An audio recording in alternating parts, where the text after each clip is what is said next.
One letter that changed Palestinian history.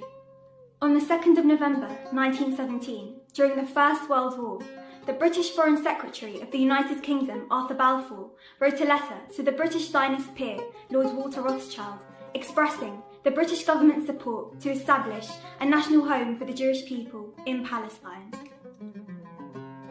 This letter later became known as the Balfour Declaration, a historic promise by Britain to hand over lands that it did not own, laying out the foundation for the settler colonial state of Israel.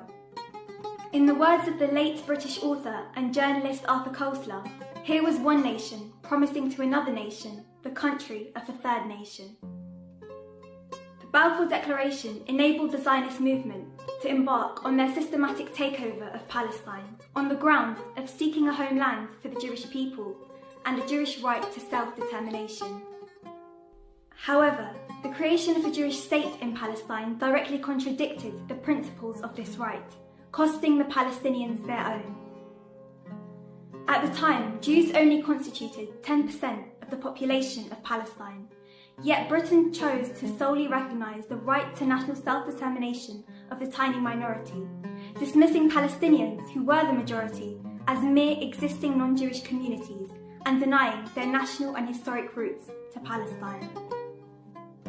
Later, in 1948, came the Nakba, when followers of Zionism gave themselves the supremacist right to expel the Palestinian people from their homeland through terror, to make way for a Jewish state to be created on their lands, refusing to allow them their right to return, and treating the ones who remained as second-class citizens.